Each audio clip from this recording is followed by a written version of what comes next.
All right, welcome to a Stampscapes Monday not live video. I'm going to try to do a quick scene or a stamp along if you want to join me.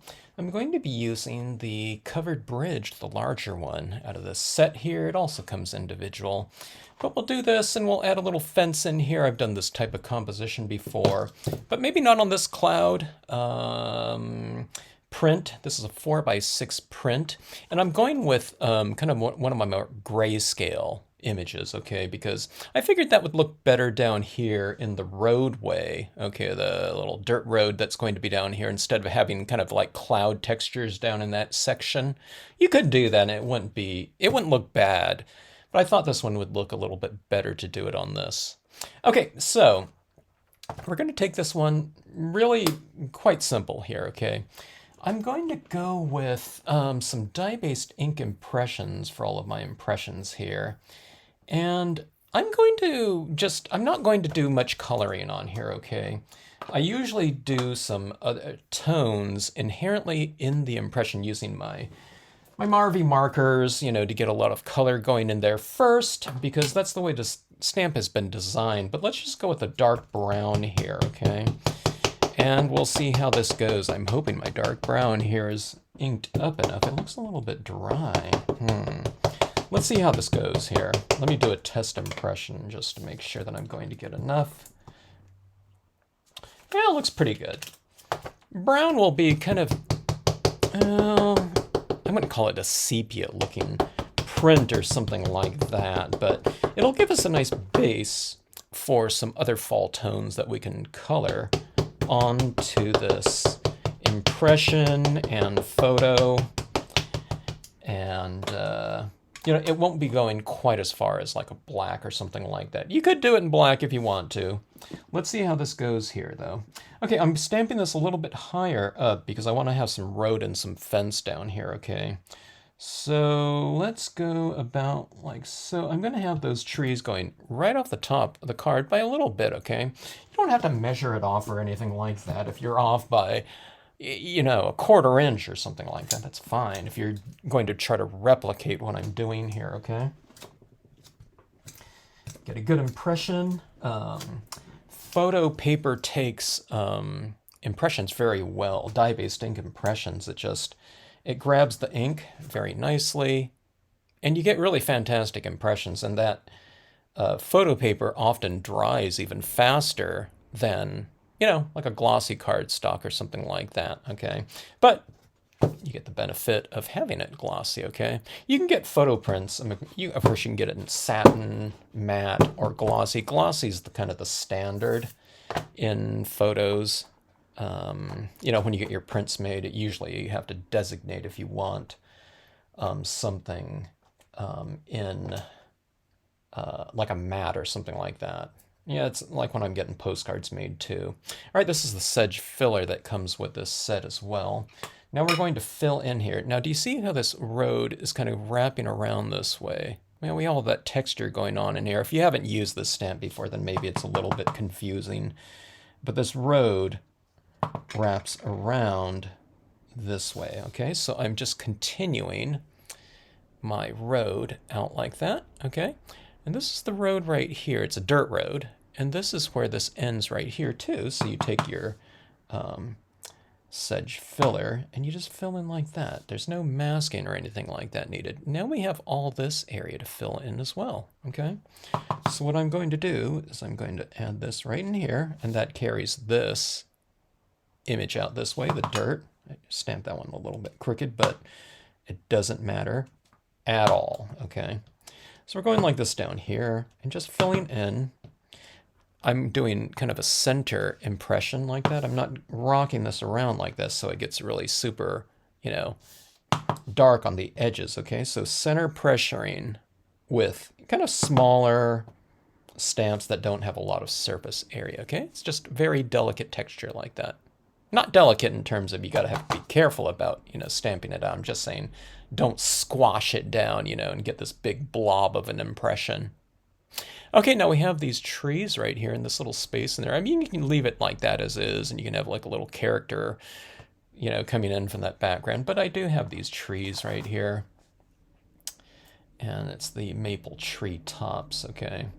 And what I'm going to do is I'm going to ink that up, and we will stamp that out right on in here like so, and we will carry out those trees out in this direction. And look at this right here. You can build it up a little bit if you want to, or you can just leave it as clouds. I think I'm going to go for a little bit more of impression right here. And again, I didn't mask at all, but I overlapped that one and this one. But see, you have these trees going right in there. If you really want to get technical, there could be trees out here too. And you just take this and you go right on in there and go right over the top of it. And you get some tree textures right back in this space. You can fill it all in if you want to. You can go higher up like this with it too, okay? Let's go like this, and I'll just use this little portion. I'll go like this, just to show you what I'm talking about. And then see, you have a little bit of that tree texture all the way up here. You can fill that all in, but I think it'll look good with a little bit of sky in there. All right.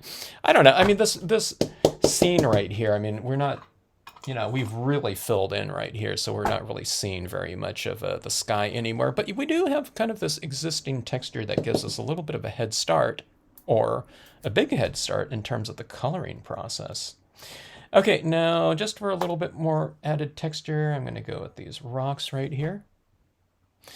All right, and what we'll do is we'll do some multiple impressions. You see all these little pebbly forms are already on this road. We'll go in like this and go for some multiple impressions so you get some lighter impressions in there as well, okay? Like that.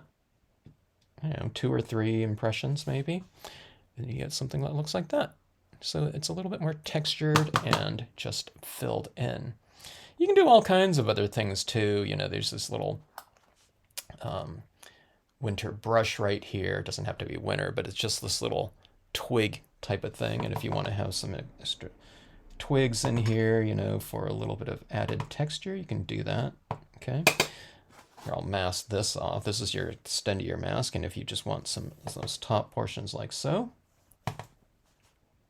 go like that. All right, so you got, you know, some nice variation in here, some repetition of form in terms of these bushes, giving a little bit of continuity to the area. And you're ready to go, okay? So I stamped these out in dye-based inks. You don't have to use the Marvy Brown or anything like that. But these ones, if we are following this process right here, and then we're going to be coloring in with some dye-based inks or alcohol inks, it's good to go with the dye-based ink impression, especially if you're going to use alcohol inks on here. It won't smear the imagery. Let's see if it's all dry by now too. I think it is for the most part. Some of these thicker areas of the solid areas might be still a little wet. Let's see if this helps. I feel like I'm waving around a Polaroid or something like that, waiting for it to develop. Okay, so a lot of you have alcohol inks. You know, you got your Copic markers or other types, okay? So one of the things I'm going to do is I'm going to pick out some of these colors that are kind of fall toned, okay? So we have yellows, oranges, reds. But here's the thing.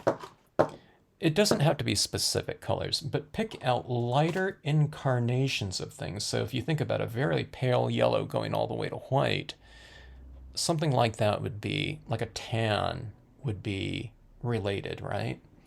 So pick out those types of colors because those are the ones that we're going to use the most in this scene, okay? There's a little bit of brown, but you know, your earthy tones like that. Let's grab a little bit of green here. And I think I'm going to keep this scene a little bit more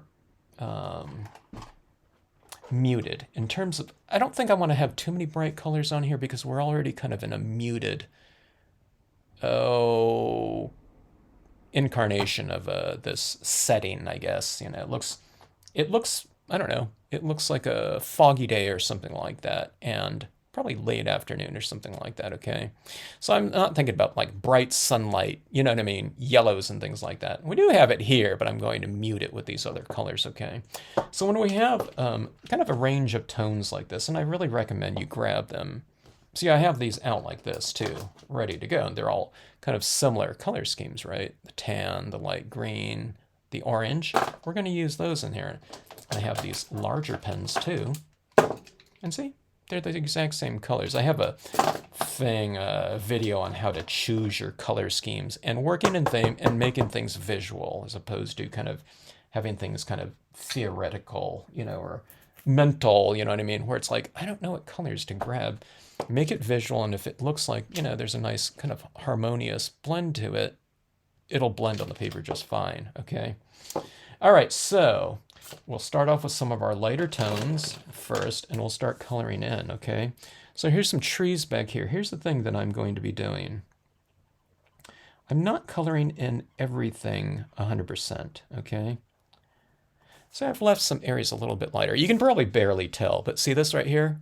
If you can't tell some of the colors that are going on because it's just so light, don't think of it as lost cause though, okay? This is laying down a layer of ink on top of this.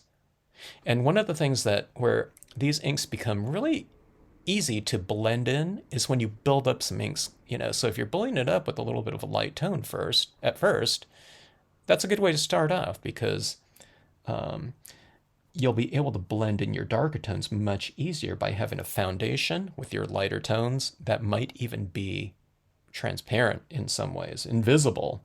I can see a little bit of change happening here, okay? So adding this down like so. Here's one thing. When we're thinking about coloring, I'm also thinking about lighting too. So I want to have the top areas of my rooftops and some of the tree, you know, the little areas in my tree, I don't know, whatever branches, groupings of them, a little bit lighter. Okay, so see this where there's darker areas on my design? I'm going in and coloring in those darker areas. It doesn't have to be a mystery of what to color. See the side of this covered bridge, how it's covered in a lot of tone? It's still fairly light, but I'm going to ink that in. See this area in here? It's darker. You're filling in those areas like so because they're darker, okay? So you can just follow suit. Follow my lead in terms of areas that I've already made inherently darker in the imagery, okay? You can see this is darker right here, right? So you can fill that in. Areas that are lighter, maybe leave them a little bit lighter, okay? You know, I know I'm going on here with a really light tone, so I mean, you can really fill in quite a bit, but it's with your darker tones, kind of leave those a little bit lighter. Okay, see my road here, I usually like to leave visual lead-ins lighter. Waterfalls, rivers, roads, things like that. I like to leave them lighter because it pulls the viewer's eye into it. Now, it might be darker because you've stamped it over a darker part of the photograph, then so be it. But if there's some lighter areas retained in the photo, then leave those areas a little bit lighter. See that, like this area is lighter than this one. So to make that stand out a little bit more, I'll put this grassy area right here a little bit darker. And again, this is just my lightest tone that I'm working in, okay? I'll work incrementally darker as I go, okay? So that's that. That's a pretty full coverage. You're thinking, hey, that, you know, that might as well have been a blender pen or something like that, you know, because I could barely see it. And I barely see it too, okay? So here's my next tone, okay? Let's stay with the brown a little bit first, okay? Here. Let's go with this one. That's just a little bit warmer, right? It's not very much darker. Let's hit these same areas that we did. I'll hit a little bit of this roof. I don't want it completely light. But we'll go into these trees. See this right here? I'm going like down here, then up here, leaving some areas open. It doesn't matter what areas you leave a little bit lighter, just as long as you kind of oscillate things. And it looks a little bit more rich by having everything not the same value, okay? You have some areas of light and dark. So that when you're doing your coloring here, in this form of coloring, by the retention of some lighter areas, you're lighting your scene at the same time as you're coloring. And you're lighting by simply not coloring in everything completely uniform. So in reality, in terms of a process, you're doing less work than coloring everything in. So sometimes people think this is harder. It might be kind of, it might be something where instead of this all being grass and one color, where we don't have to think about it, it's not that much of a difference. Okay, I'm going in here and I'm just adding some patchier additions like this. And now we have a little bit of light and dark in here. See, this is already darker in here with the photo, right? There's shadows. So I'm just going in there and reiterating it like this. Now, sometimes we're starting off with a white piece of paper and we're not stamping on a photograph, right?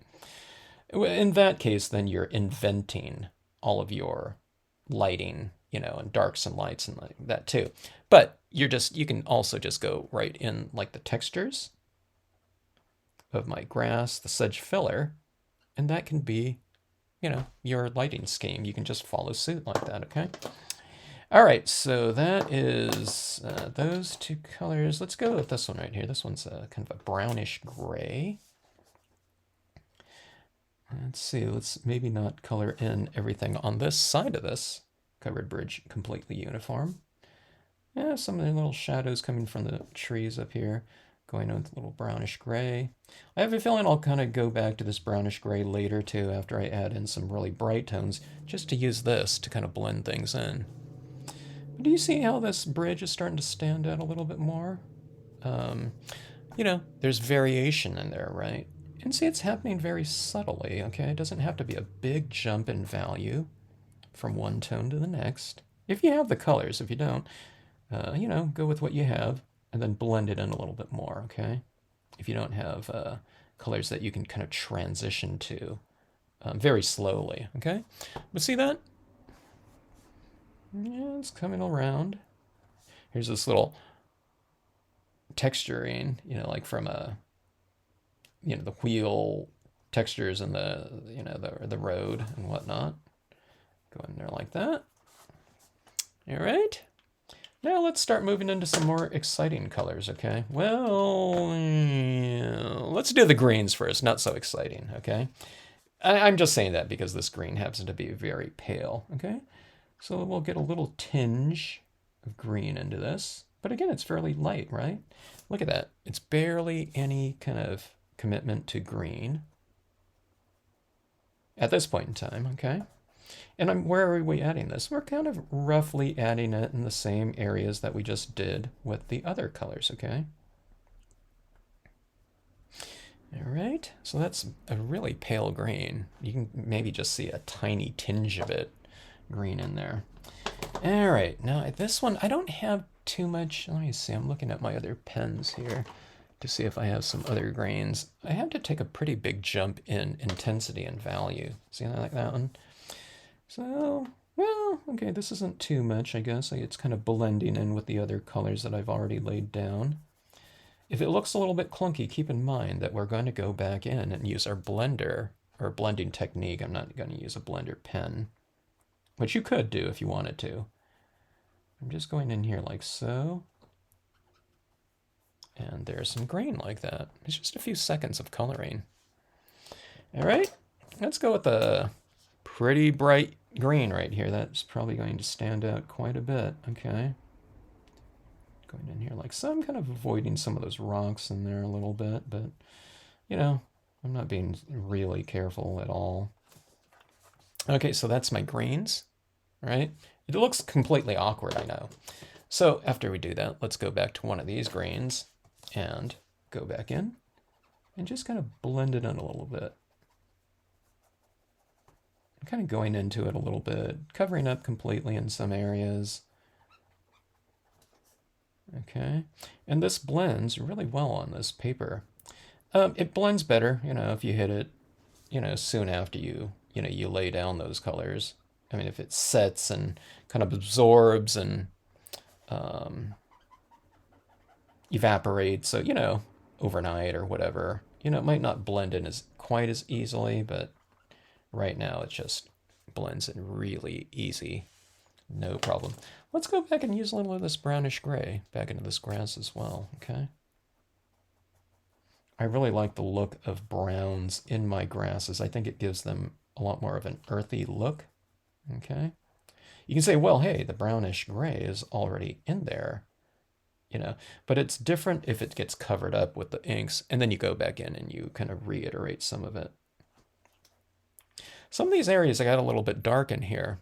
So let's go with our lightest of green. I'll show you what you can do with your lightest of colors again. Okay, so here's a really light green again. Okay.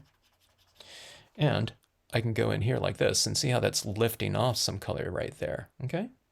So you're getting your lighter tones right back into it by going back in with your lighter incarnations, your lighter values in here, okay? You can use your blender pen too and like completely remove, some areas if you want to, but I don't want to. So you go light, dark, and then back to light again, okay? And you get this nice kind of transitioning watercolory look in there. Okay, let's see here. Let's go with a little bit of darker brown, being that we were on those browns here. That one's really dark in comparison. Okay, so I'm adding this down like so. I'll add a little bit under the eave. Looks completely bad, right? And you just go back in with your blender and just smooth that out. Go back in there and kind of push around that brown tone. Blend it in a little bit more, or a lot more, like that. And see this, and just kind of, blend around in here, kind of manipulate the surface. This alcohol ink kind of removes, the tones that you've already laid down in there. Let's go a little bit on the rooftop, a little bit like that. All right, so see that? You have your covered bridge taken care of. Of course, a lot of covered bridge are painted. You do kind of a depiction of a different painted, color if you want to. All right, so that is that. We have our fall tones here, some brighter tones. Though, fall colors tend to be the star of a setting when there's that type of color in there. So let me see. I think I didn't already use this one. So here's some of this orange. Now this is where you'll really be able to see some of these different color schemes that I'm utilizing. It stands out much, more extreme, right? Well, this isn't extreme yet, but it's much more apparent where I'm adding this, okay? So you go into light, like that, okay? And then we'll go a little bit darker. Ooh, that's really bright. Okay. Watch how, I don't think the word is sloppy, but it looks like a sloppy kind of application, but I'm kind of going for those darker areas within my stamp design, okay? My shadow areas. I'm going in other areas too, about like so. And then, well, that might have been a darker version. Maybe this is lighter. Yeah, this is a little bit lighter. Add some of this back into the mix, and I'll blend in some of those darker tones that I just laid down. Now, I don't do this if I'm doing it on like a matte cardstock or something like that, where you can't blend these in. But like on glossy cardstocks, I know a lot of people use Yupo paper, things like that. This works out just fine. Here comes yellow, okay? Going in like this and doing this blending in. I'm really going in and kind of dissolving some of those darker tones, okay? To really get them blended in. And you're kind of pushing them around till you're utilizing them in other areas, okay? But this is where kind of the photo paper is, one of the aspects of photo paper really shines in terms of how it takes alcohol inks, okay? So that is that. Okay. So, pretty extreme. But here, let's go back in here now. See how it's all kind of, there's a little bit of change in values and stuff, but now let's go back in with one of these lighter pens that we used as a base coat in here, and let's pull out some of the lighter tones within that structure. And then we'll kind of blend it down too. We have a lot of kind of a disconnect in between this area and this area.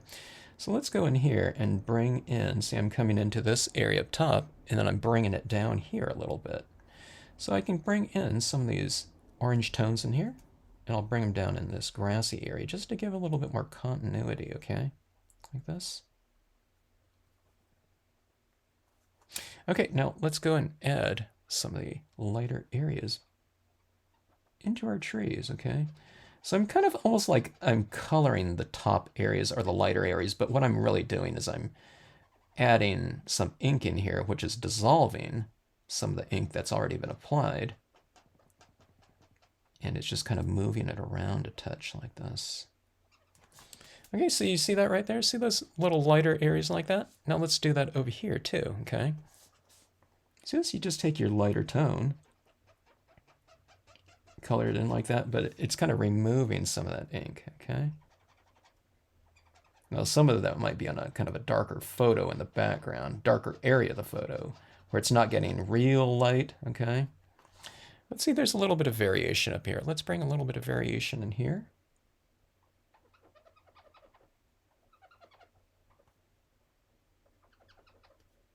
So you have these areas that kind of stand out a little bit lighter than the background, okay?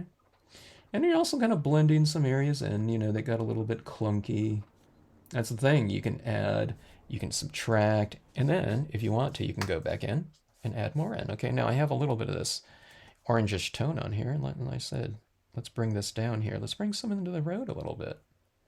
Look at that, how that little bit of orangish tinge in that grass really kind of connects it with the background a little bit more. It doesn't make it look that same color, but it just gives it something in common. See this right down here? It's almost like we're doing like painting or something like that, where you just, you know, you kind of dab around up there and you bring some of those colors into the mix in other areas of the piece, okay? Even bring some of this onto this chapel like this. Look at that, warmed up that chapel quite a bit. Like that. You can bring some onto the rooftop.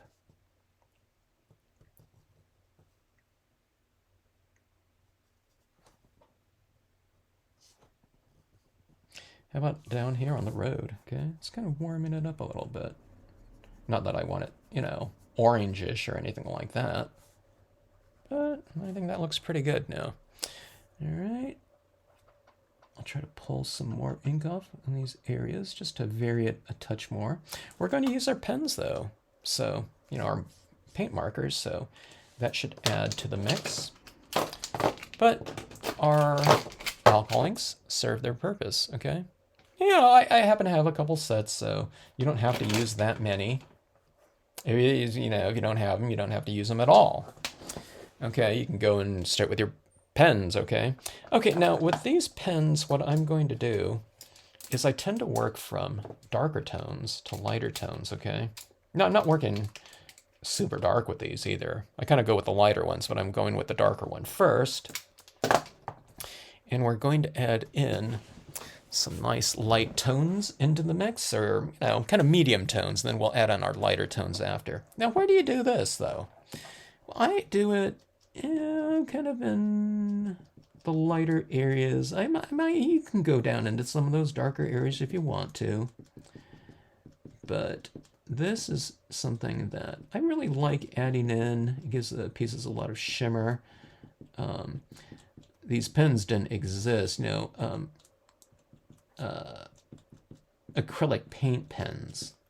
You know, they weren't always around, so oftentimes what I might be doing with highlights up here is I just be using white, okay? But now there's so many different colors. I was telling someone that in my, via email, they were talking about, they wanted to do some autumn things, you know, scenes using the aspens, and you know, they're kind of putting together their list of supplies that they'll need. And I was just saying, you know, that I've been doing a lot more autumn things lately. Well, when I say lately, I'm talking about over the last like couple years or something like that, since these pens were available, because this is the look, this, you know, the shimmering type of surface to fall foliage is really what I had kind of, I was conceiving in my mind, but the media, you know, at the time when I developed these stamps weren't out there quite yet. So, you know, I was doing stuff in just dye-based inks and whatever.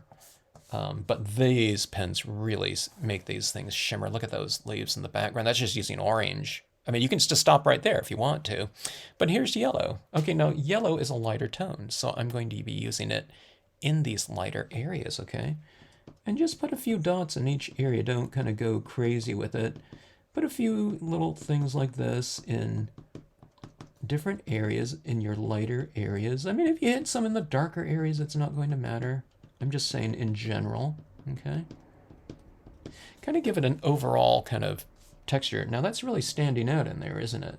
So I might be a little bit kind of judicious in terms of the amount that I add in here, because those leaves are really standing out strong. Now these dots do get darker and they blend in with the background, which is good for us, okay?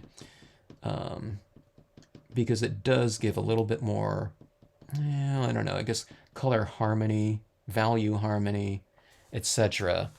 if those dry a little bit darker, because they sit into the scene a little bit more, okay? Sometimes I want them to stand out more and they don't, you know. So I have to add in more and more and more. Okay, now see this areas on here. I'm gonna add some of this in my little grassy areas, like little tufts of grass are capturing some of that light. And let's see. See, this is a little bit darker in here. So maybe, you know, I won't have so many highlights in that area like that. All right, but see down here, you know, just a little spattering of some texture. Let's put a little bit more. It's kind of coming to life, isn't it? All right, so that is that. Oh, that was the dull one. Here's a much brighter kind of canary yellow than that one. Okay, and I'll add some more of these amongst it. It's a little bit of a different tone of yellow. It's a brighter one, as well as a brighter intensity. But again, it usually blends in very well with the background upon drying, all right? But look at that, it's like a really kind of a shimmery type of light, you know. There's a glistening type of fall, you know, dazzle, you know, I don't know, whatever. Dazzle to the scene. Look at that. It's like that light is coming across that. Here is a green, okay? And where do we add the green? Well, let's add it down in a little meadow area like that. And it's really standing out, so I'm going to be a little bit careful about what I add down. All right, now, if you haven't done this before, one of the things that might occur to you when you're doing this, it's like, oh my God, I added too many dots. Allow yourself to just keep working on it. You know, if you added too many dots, you know, don't worry about it. I mean, you can darken them in if you want to with a little bit of tone, but allow the scene to develop a little bit more before you kind of think that you've gone overboard, okay? Because when we get to the end results, quite often that takes care of too many dots or something like that, okay? All right, so I don't know, this is looking pretty good. I don't know if I'll go with my 0.7 millimeter. Now, you could have been doing this with all your 0.7 millimeter, your extra fines too. That was the 3 millimeter, okay? It's a little bit more extreme. But here's white. I do like white for a little bit more detailing and whatnot. All right, and we'll just add this into some of the lightest of areas, or, you know, you can just cluster it a little bit. I cluster it, I don't give it, you know, a full kind of texture everywhere. You see this area right here is a little bit lighter, so you go all the way and make it really light like that, okay? If you've colored in your fence there, you can reestablish that with a little bit of white if you want to.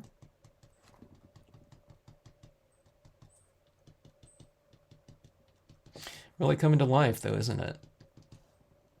It's like little, kind of exciting little sparkly light within the scene. All right, now here's the thing. Can you see the different tree trunks in these stamps right here? What I'm going to do is I'm going to kind of re-establish those, okay? Like so. Here's a trunk in here. Some of it I'm kind of making up.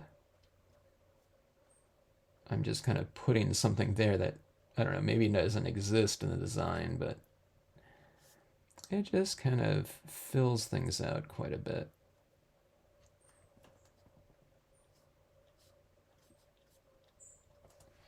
All right, so you see all those tree trunks in there? It's a little bit too much, I know. Doing some branches going off of the trunks like that.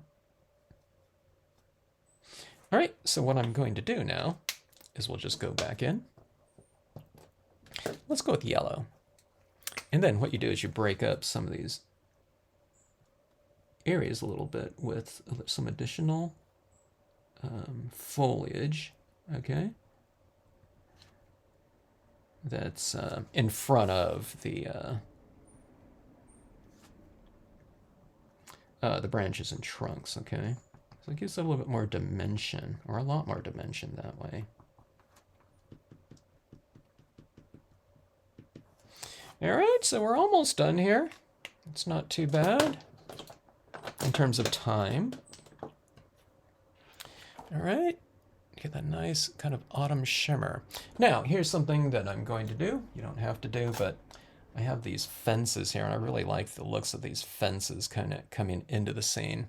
We don't have too much space. This is a larger one right here, okay? So I don't want to use that whole thing, but I want to have it coming in from this bottom portion like this, like, you know, fences kind of leading in here, and I'll put another one on this side. It kind of gives the bottom area some structure. I'll do it on mine. You can decide if you want to do it on yours. Okay, now on this, I think stamping over all that alcohol ink, paint pen, I'm going to go with a StazOn, because StazOn pretty much stamps on anything, no problem. StazOn black. You know, like a memento would work really good.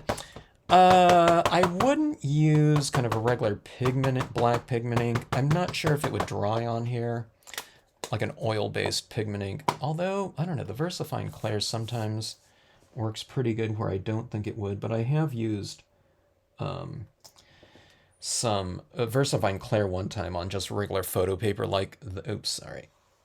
And it didn't dry, like, very much at all, even after like 2 weeks. Okay, so you might have to like emboss it if you do something like a Clair. All right, so there's a fence like that. I don't know if that, maybe I should have kept that down a little bit longer before I lifted it up, but it's not too bad, you know, but there's that structure right there. And then on the other side here, let's see, no, it's not that one. There's a left and right side to these. And I'll put this other one right here, okay?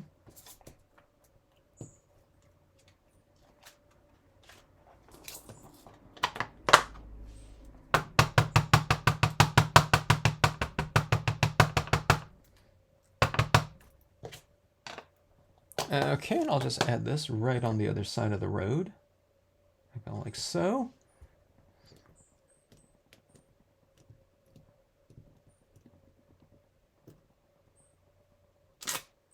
Okay, we have our fence over there. We have this nice structure leading into it.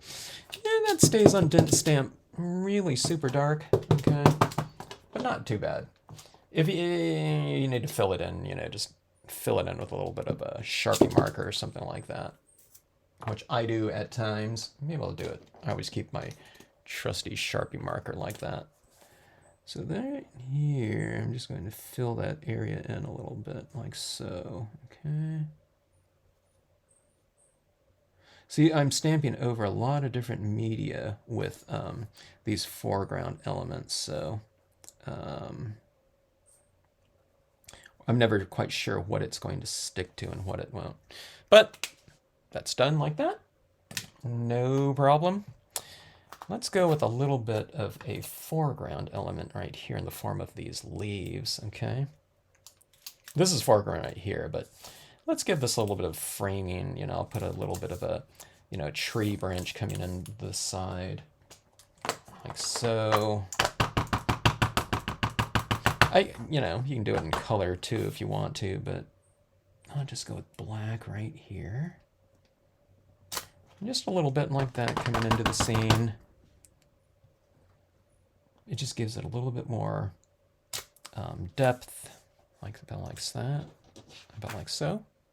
Okay, let's go a little bit more up top here.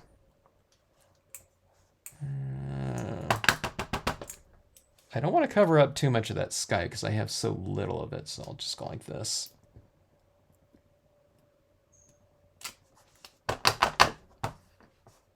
And a little bit on this corner.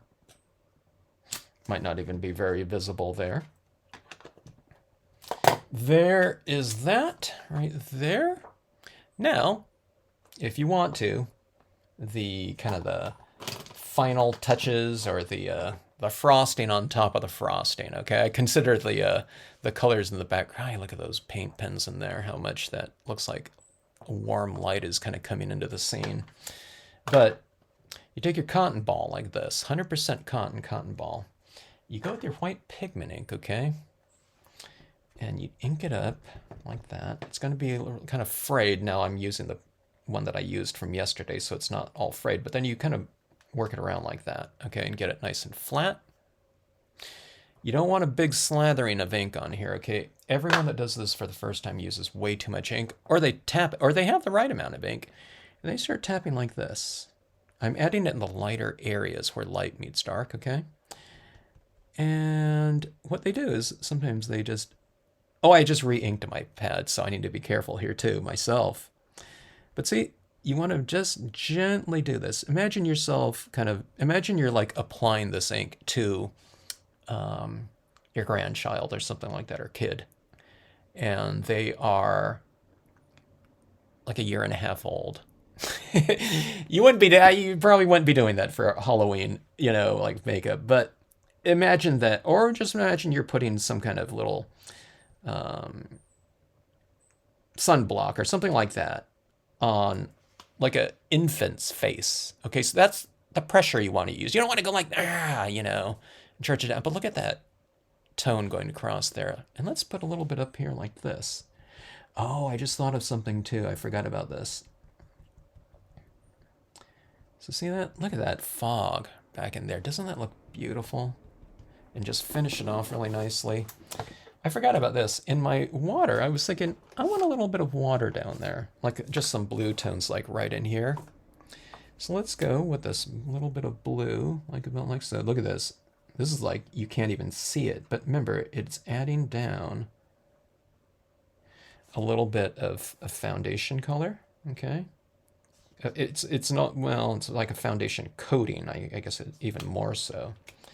And then we're going with the darker one. Ooh, that one's not very dark either. But that is really light. My sets have some very light blue tones, apparently. Let's see. Let's go with something like this. Okay, ooh, that's really dark. So adding this down like this, okay.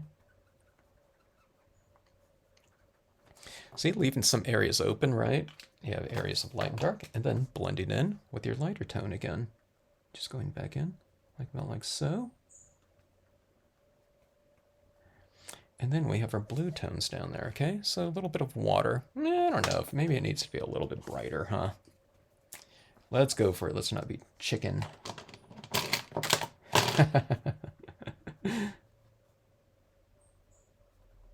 I'm telling that to myself. Okay, so there's some of that, and then let's blend it out. Okay.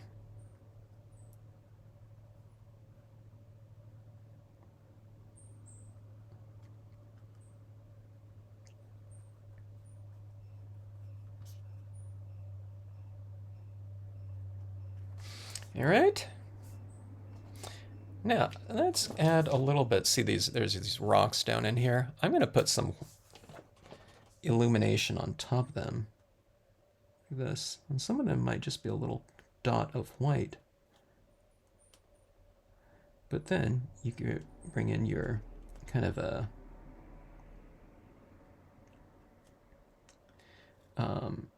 kind of three-dimensional aspect in that area, like that. Those rocks down in there. Okay, but here's what I like to do too. On my water down there, you know, because kind of mist rises from the water really nicely. What we'll do is we'll take some of this ink like this, and see this, you know, areas that are a little bit lighter. I'll bring this into this mix like that from the lighter area of the water, and I'll move it across like that. And just slowly kind of tap in there until I get the... You're not getting the opacity because you see through it, but it moves towards opacity, okay? And one of the things about the pigment inks is that they do dry more see-through, just like the paint pens do, okay?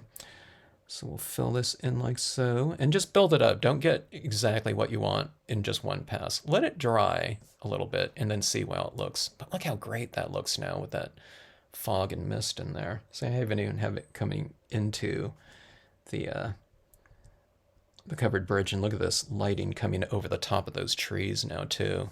And let's put a little bit of light right here. See, this is a little bit of shadow right here. Remember that? Let's put a little bit of this kind of mist in front of some of these, you know, the fences right here. So it can be right out here, right out in the foreground area, like about like so. But see, it's a very dry brush kind of application, dry ball application right here. And I just keep building it up. I mean, it might be 30 taps until I kind of get what I want down there. But when you have it, when you have more taps like that, you have more control over it, okay? Now see this, you know, some areas in my little meadowy area like that off to the sides. Sometimes, you know, I got a little bit too, you know, crazy with my dots, so I can mellow it out a little bit with, you know, some additional pigment ink like that. Now look at that right there. Doesn't it have a kind of a great illusion to it? And there you have it there. You don't see much of the clouds like you did in my previous scene right here. But here's some autumn looks like this. And here's this one right here. This one uses a lot more of the blue tones and whatnot on here. This one right here is just using kind of that more grayscale, but it's a little bit more universal in terms of adding whatever colors you want over the top of gray rather than over the top of blue, which already has a certain specific temperature to it. We were able to take this blues and all of these to these warmer tones like that. So see what kind of a combination of transparent and see-through can contribute to your scenes. And you saw how I kind of just build it up gradually so that I have a lot of control over it. And it's just so much easier to handle and manage. And you just let things develop, you know, like I said, gradually. You don't have to have things set hard and fast with one tone, you know, like you get one chance at it or something like that. You know, this is something where there's plenty of leeway and time to develop at every step of your technique and whatnot. So I don't know, it's just a fun way to work. And of course, you know, throw a little bit of border around there, put it on the front of your card or whatever. You can put like a character walking in there or something like that, you know, if you want to. Quote stamp on the inside of your card, or this could be the inside of your card, and you have a little quote on the outside where someone opens this up and reveals this scene to you. But just so much fun, you know, adding in these types of techniques and whatnot to a photograph, and it's just, it really gives you a head start in terms of a lot of the types of considerations that you would otherwise have to make on a white piece of paper. I do like working with white though, and white glossy. You know, I'm really starting to like using my colored pencils a lot too. So that's another way to work. Stamp it on, you know, this composition on a piece of matte cardstock. Go into it with your colored pencils and whatnot. You know, I guess you can use your alcohol inks on the matte cardstock too, and then go over them with colored pencil too. So you can reuse a different type of media combination too. So not so much an either or an or type of thing, but in addition to is certain types of things that you can consider when approaching, you know, scenes like this where certain types of media, you know, work great for certain things, and other types of media on here work great for other things. Use them for their strengths and use them in combination with one another. All right, so anyways, thanks so much for watching. Hope you enjoyed it. Let's see, let's change my exposure a little bit. That's a little bit more of what it looks like right there. So yeah, that's a really good indication of the darkness and tones and saturation of the colors like that. So fun stuff. If you like this video, hope you like, subscribe, and comment and whatnot. It helps the channel out, and I really appreciate it. Appreciate everyone watching. Thanks so much.